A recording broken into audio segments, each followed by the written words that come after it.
Good morning. So today I wanted to talk about the power of dialing down your habits. So what do I mean by dialing down your habits? So I'm going to share a personal story of what I've been going through recently. And for me, I've been going through a situation whereby I've not been consistently going to the gym. And definitely, this is obviously not in line with the goals that I've set for myself this year, which is to be a gym goer, right? And so, what I've realized is maybe when you're having life situations, whereby you're not able to be consistent with the habits that you want to do, I've decided to go back to basics. I've decided to dial down my habits.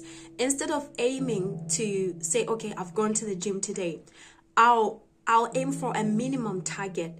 And my minimum target with this habit of gym going has always been to dial down my habits, just go back to the basics. And for me, what that looks like is doing something as simple as putting my shoes and my keys and my jacket in front of my door, even if I wake up the next morning and I don't go to gym. But I'm going to sustain that habit, just so I've got something where I'll say, okay, do you know what? I did something. Look at it as instead of looking at it, oh, I didn't go to the gym, that's the end of it. Oh, and then stop the whole habit. I'll keep momentum going, though I'm just doing the bare minimum. So it's like, when you're learning to walk, instead of you try to walk and then you fail, you try to walk. Instead of you to give up, you say, okay, let me just keep crawling. Even if you've mastered crawling, but you're like, you know what? Best to continue crawling instead of to stop walking, to stop trying altogether. So for me, what that looks like, I'm trying to figure out a system. I'm trying to see where my system is broken, why I'm not going to the gym, and how I can simplify my system. But even at that, I'm still continuing to put the shoes, with the keys, with the jacket in front of my door each night, have my gym outfit ready, even though I will not wake up in the morning and do it. But it's just, I don't know how to explain it. It still sends a message to my brain that I'm a person, that it's still affirming. I'm still casting a vote towards the identity that I've chosen to embody this year, right? And you'll see that as you keep constantly feeding yourself, doing that small action, you'll get to a point where I'll start actually leaving the house and going back to the gym and get back into the routine. The worst thing is, even if I've not been attending the gym, I'll now stop doing my shoes, I'll stop doing my workout clothes and stuff like that. And you'll find in the past, I've done that and I'll not be able to start the habit again. But this time it's like my brain knows that, okay, though we're not actually going inside the building, but we are doing these tiny habits in the background to reinforce that identity. And that's always going to remind my brain that, Pam, you need to do this. You say to yourself that you want to be a consistent gym goer, you need to do that. And so that's kind of like how I'm doing it. So when life is overwhelming, when you have a lot on your plate, instead of you to then give up the whole goal, why don't you dial down the goal and just focus on doing the minimum thing that you can do, the tiniest habits you can do for that moment. So for me, I desire to be a consistent gym goer.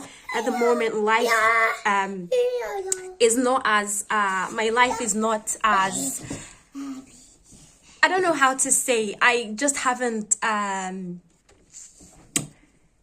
haven't simplified a system. I'm working on a system, trying to figure out, I've kind of lost momentum, right? In terms of physically going to the building. But at the same time, I'll still consistently put my shoes, my gym shoes and my car keys in front of the door. Just so I always, that's just, for me, a measure of success in regards to that habit is just to put my shoes in front of my door and my keys. And I know, okay, of course, the end goal is to end up inside the gym working out. But for now, dial down your habits so that you don't lose momentum. So then when you figured it out what you need to do, you can get back into it. So that's why I will definitely advise for today. And I pray you're having a wonderful day. I'm having a great day. I'm drinking a nice cup of tea. Bye.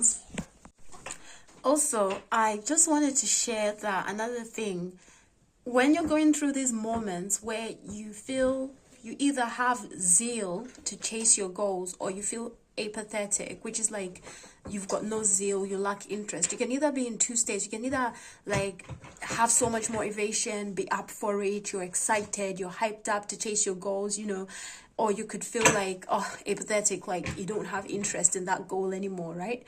And it's okay to feel those things, but what's not okay is to stay in that apathetic state.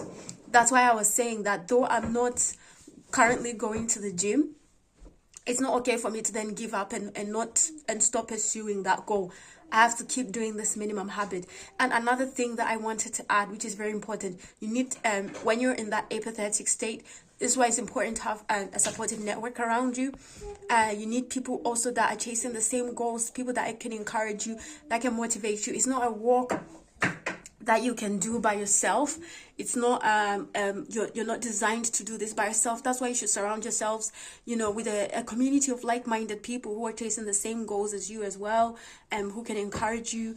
And for me, I get that online. That's why I do these videos, so I can try to create an online community where hopefully we can all be sharing our struggles and our ups and downs, and how the tips and tricks that we have to ensure that we are people that are taking action, that are closing that knowledge action gap. So stay strong, keep up the good fight, and you will get there. You will achieve that goal, and before you know it, you too will be just like looking back and being so proud of yourself. So yeah.